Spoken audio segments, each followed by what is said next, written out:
Hello dear students. तो आज का जो हमारा टॉपिक है वो है आयोनाइजेशन एनर्जी पे। तो हम यहाँ पर देखेंगे कि आयोनाइजेशन एनर्जी क्या होती है, उसके ट्रेंड्स क्या होते हैं, कौन से फैक्टर्स जो हैं वो उन्हें अफेक्ट करते हैं आयोनाइजेशन एनर्जी को। तो जिस तरह से हमने पहले टॉपिक बहुत ही इजीली कर लिए थे, तो इस तरह से ये भी मैंने नोट्स बनाए हैं और आपको डायग्रामेटिकली बहुत इजीली ये समझा दूँगी। इसका ट्रेंड जो है वो आपको कभी भी नहीं भूलेगा, वो इतना आसान तरीका है। तो चलिए आए अपने टॉपिक की तरफ चलते हैं, लेकिन उससे पहले अगर आपने मेरे चैनल को सब्सक्राइब नहीं किया तो मेरे चैनल को सब्सक्राइब कर लें और वीडियो को लाइक ज़रूर कीजिएगा, शेयर कीजिएगा। तो आए हम अपने टॉपिक की तरफ चलते हैं। सबसे पहले हम देखते हैं कि आज हम क्या क्या डिस्कस करेंगे। हमारा टॉपिक है आयोनाइजेशन एनर्जी। इसमें हम देखेंगे definition, trend of ionization energy along the periods, trend of ionization energy along the groups and factors affecting the ionization energy। सबसे पहले हम इसकी डेफिनेशन को देखेंगे। डेफिनेशन देखें, ionization energy of an element is the minimum energy required to remove an electron from its gaseous atom to form an ion. The process is called ionization। तो इस definition से हमें ये पता चल रहा है कि आयोनाइजेशन एनर्जी वो मिनिमम एनर्जी है जो कि हम यूज़ करते हैं किसी भी एटम के जो वैलेंस शेल होता है उसमें से इलेक्ट्रॉन को निकालने के लिए। मैं रिपीट कर रही हूँ, आयोनाइजेशन एनर्जी उस एनर्जी को कहते हैं मिनिमम एनर्जी, कम से कम वो वाली एनर्जी जो कि हम यूज़ करते हैं किसी भी एटम के वैलेंस शेल में से इलेक्ट्रॉन को रिमूव करने के लिए ताकि उसका आयन बनाया जा सके, और इस प्रोसेस को हम कहते हैं आयोनाइजेशन एनर्जी। जिस तरह से हम यहाँ पर एग्जांपल देखते हैं, देखिए एग्जांपल यहाँ पर मैग्नीशियम है। मैग्नीशियम में से जब हमने एक इलेक्ट्रॉन को निकाला तो यहाँ पर आयोनाइजेशन एनर्जी इसकी कितनी हुई, 738 किलो जॉल पर मोल एनर्जी की ज़रूरत है। मिनिमम अमाउंट ऑफ एनर्जी है ये जिसकी हमें ज़रूरत है मैग्नीशियम में से एक इलेक्ट्रॉन को निकालने के लिए। ठीक है, तो नेक्स्ट जो हम डिस्कस करेंगे वो होगा trend of ionization energy along the period. Along the period आपको पता है कि इस तरफ को जाता है, तो हम यहाँ पर डायग्रामेटिकली देखेंगे। तो यहाँ डायग्राम आप देख रहे हैं, यहाँ पर एक पीरियड में शो होने वाले हैं, मतलब पीरियड, ये पीरियड है और ये ग्रुप है। ठीक है, तो यहाँ पर अगर हम अलोंग द पीरियड देखें तो पीरियड में सबसे पहला एलिमेंट कौन सा है, लिथियम। लिथियम का एटॉमिक नंबर क्या है, 3 है इसका एटॉमिक नंबर। और इसके देखें शेल्स कितने हैं, 2 शेल्स हैं। इसके आउटर मोस्ट शेल में कितने इलेक्ट्रॉन्स हैं, 1। यहाँ पर कितने हैं, 2, 3, 4, 5 and 6 and so on 7 and 8। तो वैलेंस शेल में देखें इलेक्ट्रॉन्स जो है वो मुसलसल इंक्रीज़ कर रहे हैं। लेकिन एक और चीज़ देखें कि यहाँ पर सिर्फ इलेक्ट्रॉन्स इंक्रीज़ कर रहे हैं लेकिन नंबर ऑफ़ शेल्स जो है वो सेम है। नंबर ऑफ़ शेल्स क्या है, यहाँ पर सेम, यहाँ भी 2 शेल्स हैं, यहाँ पे भी 2 शेल्स हैं, 2 2 2 और 2, और इस पूरे पीरियड में जो है वो 2 ही शेल्स होंगे। हाँ, नंबर ऑफ़ इलेक्ट्रॉन ज़रूर बढ़ रहे हैं लेकिन नंबर ऑफ़ शेल्स बिल्कुल भी नहीं बढ़ रहे। तो यहाँ पर थोड़ी सी इसकी डिस्क्रिप्शन लिखी हुई है। Along the period, number of electrons increases but the number of shells remain the same। अब आपने यहाँ पर देख लिया होगा कि यहाँ पर नंबर ऑफ़ इलेक्ट्रॉन्स तो बढ़ रहे हैं लेकिन नंबर ऑफ़ शेल्स इंक्रीज़ नहीं कर रहे हैं अलोंग द पीरियड। हम पीरियोडिक टेबल में कोई भी पीरियड ले लें उसमें नंबर ऑफ़ शेल्स इंक्रीज़ करेंगे, नंबर ऑफ़ इलेक्ट्रॉन्स इंक्रीज़ करेंगे अलोंग द पीरियड, लेकिन नंबर ऑफ़ शेल्स जो है वो सेम रहेंगे। अगर किसी पीरियड में नंबर ऑफ़ शेल्स 3 हैं तो पूरे पीरियड में 3 रहेंगे, अगर 4 हैं तो फिर पूरे पीरियड में 4 ही रहेंगे। ठीक है, तो अब हम ये मेरा ख्याल आपको समझ आ गया होगा अलोंग द पीरियड इलेक्ट्रॉन्स किस तरह से पाए जाते हैं। तो आइए हम देखते हैं कि ट्रेंड क्या है इसका। Along the period in the periodic table the ionization energy increases from left to right in a period with the increase in the proton number। अब ये देखें, इस पहले पॉइंट को हम किस तरह से डिस्कस करेंगे कि यहाँ पर लिखा हुआ है कि अगर हम पीरियड की बात करते हैं तो इसमें आयोनाइजेशन एनर्जी बढ़ती है, मतलब जितनी आयोनाइजेशन एनर्जी की ज़रूरत इसमें है एक इलेक्ट्रॉन को रिमूव करने के लिए, इसे इससे ज़्यादा चाहिए होगी, मतलब इसकी ज़्यादा, फिर इसकी ज़्यादा, इसकी इससे ज़्यादा, इसकी इससे ज़्यादा, इसकी इससे ज़्यादा, इस तरह से एक पीरियड में जो है वो आयनाइजेशन एनर्जी बढ़ेगी फ्रॉम लेफ़्ट टू राइट। क्यों बढ़ेगी? क्योंकि अंदर जो न्यूक्लियर चार्ज है, नंबर ऑफ़ प्रोटॉन्स, यहाँ पर नंबर ऑफ़ प्रोटॉन्स 3 हैं, 4 है, 5 है, 6 है, 7 है, 8 है, मीन्स नंबर ऑफ़ प्रोटॉन्स जो है वो कंटिन्यूसली बढ़ रहे हैं तो न्यूक्लियर अट्रैक्शन जो है वो बढ़ गई। अब जब न्यूक्लियस ने ज़्यादा मजबूती से आउटर मोस्ट शेल को पकड़ लिया तो जाहिर सी बात है, यहाँ पर देखें 3 नंबर ऑफ़ प्रोटॉन्स ने एक इस वैलेंस शेल को जो है वो अट्रैक्ट किया हुआ है, ठीक है, इसमें एक है नंबर ऑफ़ प्रोटॉन। अब यहाँ पर 3 ने पकड़ा हुआ है अगर, तो यहाँ पर 4 ने पकड़ा हुआ है इस शेल को, यहाँ पर 5 ने पकड़ा हुआ है। तो आपको पता है कि जैसे जैसे वो गिरफ्त जो है वो मज़बूत होती जाएगी क्योंकि नंबर ऑफ़ प्रोटॉन्स इंक्रीज़ कर रहे हैं। यहाँ पर 6 नंबर ऑफ़ प्रोटॉन्स हैं जिन्होंने इस 2 शेल्स को जो है वो अट्रैक्ट किया हुआ है। तो फ्रॉम लेफ़्ट टू राइट जो है न्यूक्लियर चार्ज बढ़ता है, फोर्स ऑफ अट्रैक्शन बढ़ती है, जिसकी वजह से फोर्स ऑफ अट्रैक्शन जब बढ़ गई, उन्होंने ज़्यादा मजबूती से पकड़ लिया प्रोटॉन ने बाहर वाले इलेक्ट्रॉन्स को, तो जाहिर सी बात है हमें ज़्यादा ही एनर्जी चाहिए होगी उसे उसमें से निकालने के लिए। जिस तरह से अब यहाँ पर है, यहाँ पर 3 प्रोटॉन्स ने पकड़ा हुआ है इस शेल को, ठीक है, 3 ने। यहाँ पर जो है वो 8 प्रोटॉन्स ने पकड़ा हुआ है बाहर वाले शेल को। तो बताएं ये वाला ज़्यादा मतलब मजबूती से पकड़ा है या ये वाला? ज़ाहिर सी बात है ये वाला। जब यहाँ पर ज़्यादा फोर्स ऑफ अट्रैक्शन है तो हमें ज़्यादा ही अमाउंट ऑफ एनर्जी चाहिए होगी इसमें से रिमूव करने के लिए। आई होप सो आपको समझ आ गई होगी, लेकिन अगर आपको किसी पॉइंट की समझ ना आए तो मुझे कमेंट सेक्शन में पूछ लीजिएगा। सेकंड इसका पॉइंट है, each period begins with an atom element which has 1 electron its valence shell and ends with the completion of an electronic shell।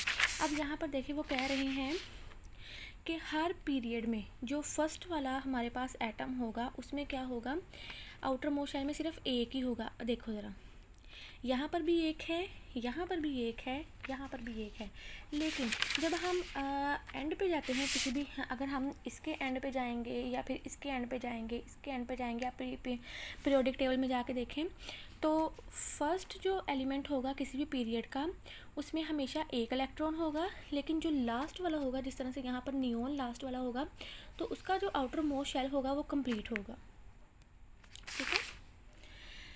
Third point है, the increase in the atomic number is associated with the increase in nuclear charge which leads to a stronger force of attraction between the nucleus and increasing number of electrons. इसमें ये कहा गया है कि atomic number जो है वो increase करते हैं, ये एसोसिएट किससे है, with the increase in nuclear charge increase हो रहा है, मतलब number of protons and neutrons जो है वो इंक्रीज़ कर रहे हैं, जिसकी वजह से फोर्स ऑफ अट्रैक्शन जो है वो स्ट्रोंगर होगी।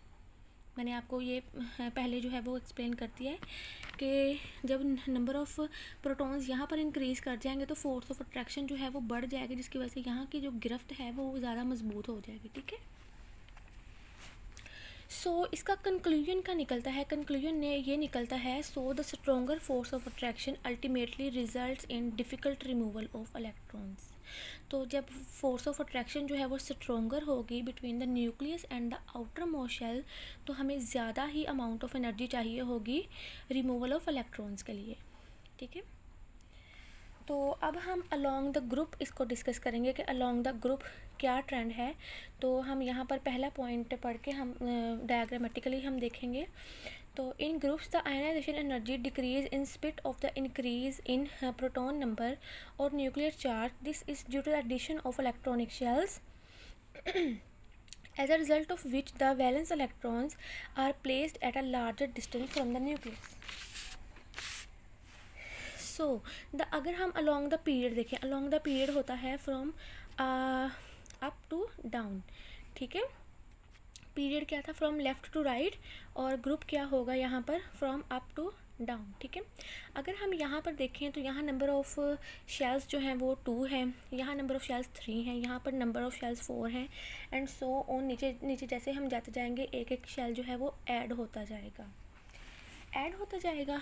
तो आप यहाँ पर देखें कि यहाँ पर अगर प्रोटॉन है, न्यूक्लियर चार्ज है, न्यूक्लियर चार्ज ने ये आउटर मोस्ट शेल को अट्रैक्ट किया हुआ है, ठीक है। यहाँ पर जो है इसने इनके दरमियान कितने शेल्स हैं, सिर्फ एक है। यहाँ पर जो न्यूक्लियस है उसने आउटर मोस्ट शेल को अट्रैक्ट किया है और इनके दरमियान में 2 शेल्स आ गए, सही बात। तो अगर हम यहाँ पर देखें तो यहाँ पर अगर न्यूक्लियस की बात करते हैं तो यहाँ पर आउटर मोस्ट शेल और न्यूक्लियस के दरमियान कितने शेल्स हैं, 3। इसका मतलब है ये ज़्यादा आसानी से इसे अट्रैक्ट कर रहा है। यहाँ पर न्यूक्लियस और इसके दरमियान में फासला बढ़ गया है, तो यहाँ पर फोर्स ऑफ अट्रैक्शन जो है वो कम हो गई है। और यहाँ पर अगर हम देखें तो यहाँ पर और ज़्यादा फोर्स ऑफ अट्रैक्शन कम हो गई है, जबकि यहाँ पर अगर हम देखते थे तो फोर्स ऑफ अट्रैक्शन जो है वो बढ़ रही थी, क्योंकि नंबर ऑफ़ प्रोटॉन्स तो बढ़ रहे थे लेकिन नंबर ऑफ़ शेल्स वही थे। लेकिन यहाँ पर क्या है कि न्यूक्लियस और आउटर मोस्ट शेल का जो डिस्टेंस है वो बढ़ता जा रहा है, जिसकी वजह से जो फोर्स ऑफ अट्रैक्शन है वो कम होती जा रही है। जैसे ही फोर्स ऑफ अट्रैक्शन जो है वो कम होगी, इसका क्या मतलब होगा, फोर्स ऑफ अट्रैक्शन जब कम हुई तो ज़ाहिर सी बात है कि हमें कम ही एनर्जी लगा के उसे वहाँ से निकाल सकते हैं, कम एनर्जी लगा के ही हम उसे वहाँ से निकाल सकते हैं, क्योंकि न्यूक्लियस ने बहुत ही जो है वो कमज़ोरी से उसे पकड़ा हुआ है, फोर्स ऑफ अट्रैक्शन इतनी ज़्यादा नहीं है, तो हम कम फोर्स लगाकर भी इसे यहाँ से रिमूव कर सकते हैं, ठीक है। ये देखें यहाँ पर इसने ज़्यादा फोर्स ऑफ अट्रैक्शन है तो यहाँ पर ज़्यादा मजबूती से पकड़ा है, हमें ज़्यादा फोर्स लगाकर, ज़्यादा एनर्जी लगाकर इसे यहाँ से निकालना होगा। यहाँ पर जो है उसकी फोर्स ऑफ अट्रैक्शन जो है वो कम होगी, तो हमें यहाँ पर कम एनर्जी की ज़रूरत होगी, और यहाँ पर इससे भी ज़्यादा कम। सो हम कंक्लूजन क्या निकलता है कि from up to down in a group the ionization energy decreases. From left to right the ionization energy becomes increases, and from up to down the ionization energy becomes decreases due to the less force of attraction between nucleus and the outermost shell. तो hope so आपको इस point की समझ आ गई होगी। Second point देखते हैं, as a result of attraction between the nucleus and the outer electron decrease with the increase in distance the electrons can be removed more easily और विद लेस एनर्जी। तो इसमें वो यही कह रहा है कि फोर्स ऑफ अट्रैक्शन जो है वो न्यूक्लियस और आउटर मोस्ट जो इलेक्ट्रॉन्स हैं उनके दरमियान डिक्रीज़ करती है, क्योंकि नंबर ऑफ़ वो जो डिस्टेंस है वो बढ़ता जा रहा है, तो हम वहाँ पर ज़्यादा आसानी से इलेक्ट्रॉन्स को रिमूव कर सकते हैं। तो इसका third and the last point क्या है, The force of attraction also decreases due to the increasing shielding effect of intervening electrons. Shielding effect क्या कहते हैं, किसे shielding effect कहते हैं, ये आउटर मोस्ट शेल है और ये न्यूक्लियस है, ठीक है। अब इनके दरमियान जो शेल्स हैं इनमें जो प्रेजेंट इलेक्ट्रॉन्स हैं ये शील्डिंग का जो है वो रोल प्ले करते हैं। शील्डिंग का रोल किस तरह से प्ले करते हैं कि यहाँ से यहाँ पे जो अट्रैक्शन आ रही है उसको शील्ड करते हैं, उसको कम कर देते हैं। यहाँ पर देखें कि न्यूक्लियस और आउटर मोस्ट शेल के दरमियान सिर्फ एक शेल है, तो यहाँ पर शील्डिंग इफेक्ट कम है। यहाँ पर देखें तो यहाँ पर न्यूक्लियस और आउटर मोस्ट शेल के दरमियान 2 शेल्स आ गए, यहाँ पर ज़्यादा इलेक्ट्रॉन्स प्रेजेंट हैं तो शील्डिंग इफेक्ट भी ज़्यादा होगा। अगर हम यहाँ पर देखें तो यहाँ पर न्यूक्लियस है और यहाँ आउटर मोस्ट शेल के दरमियान कितने शेल्स हैं, 3 हैं, ठीक है, और नंबर ऑफ़ इलेक्ट्रॉन्स भी ज़्यादा है। जब नंबर ऑफ़ इलेक्ट्रॉन्स जो है वो दरमियान वाले शेल्स में ज़्यादा है तो शील्डिंग इफेक्ट उससे भी ज़्यादा होगा। तो जैसे जैसे शील्डिंग इफेक्ट जो है वो ज़्यादा हुआ तो फोर्स ऑफ अट्रैक्शन जो है वो कम होती गई, यहाँ वाली जो फोर्स ऑफ अट्रैक्शन है यहाँ तक कम पहुँच रही है। सो लास्ट हमारा पॉइंट जो है वो है factors affecting the ionization energy. तो फर्स्ट जो है वो है एटॉमिक रेडियस, कि एटॉमिक रेडियस जितना ज़्यादा बढ़ता जाएगा आयनाइजेशन एनर्जी उतनी ही कम होती जाएगी। यहाँ पर देखिए रेडियस कम है तो आयनाइजेशन एनर्जी ज़्यादा चाहिए, यहाँ पर रेडियस जो है वो बढ़ गया तो आयनाइजेशन एनर्जी हमें कम चाहिए, यहाँ पर उससे भी ज़्यादा बढ़ गया तो आयनाइजेशन एनर्जी हमें उससे भी ज़्यादा कम चाहिए। तो जिस तरह से एटॉमिक रेडियस जो है वो बढ़ता जाएगा आयनाइजेशन एनर्जी हमें कम चाहिए होगी।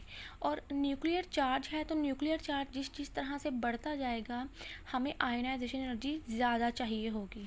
न्यूक्लियर चार्ज के बढ़ने से मतलब न्यूक्लियस में जो चार्ज प्रेजेंट है, जिस तरह से यहाँ पर 3 था और यहाँ पर 8 था, तो ज़ाहिर सी बात है यहाँ पर हमें ज़्यादा एनर्जी की ज़रूरत है क्योंकि उसने ज़्यादा फोर्स ऑफ अट्रैक्शन से उसे पकड़ा हुआ था। तो न्यूक्लियर चार्ज जितना ज़्यादा होगा हमें फोर्स ऑफ अट्रैक्शन जो है वो आयनाइजेशन एनर्जी जो है वो उतनी ही ज़्यादा चाहिए होगी। लास्ट फैक्टर जो है अफेक्ट करता है आयनाइजेशन एनर्जी को वो है शील्डिंग इफेक्ट। तो शील्डिंग इफेक्ट भी जितना ज़्यादा होगा आयनाइजेशन एनर्जी हमें कम चाहिए होगी, क्योंकि शील्डिंग इफेक्ट से फोर्स ऑफ अट्रैक्शन न्यूक्लियस और आउटर मोस्ट शेल के दरमियान जो है वो कम हो जाएगी फोर्स ऑफ अट्रैक्शन। तो आयनाइजेशन एनर्जी हमें कम चाहिए होगी और हम कम एनर्जी से ही उसको आउटर मोस्ट शेल से निकाल सकते हैं। तो ये था हमारा आज का टॉपिक। होप सो आपको जो है वो समझ आ गया होगा अच्छे से। लेकिन अगर आपको कोई चीज़ जो है वो समझ ना आई हो तो आप मुझे कमेंट सेक्शन में ज़रूर पूछें और मुझे नेक्स्ट टॉपिक भी सजेस्ट करें कि मैं नेक्स्ट जो नोट्स हैं और लेक्चर जो है वो किस टॉपिक पे मैं बनाऊं। और नेक्स्ट टॉपिक जो है वो इसी पे ट्रेंड्स पे हमारा इंशाल्लाह इलेक्ट्रॉन अफिनिटी और इलेक्ट्रोनेगेटिविटी होगा। तो स्टे ट्यून्ड और सब्सक्राइब माय चैनल। ओके, अल्लाह हाफिज़।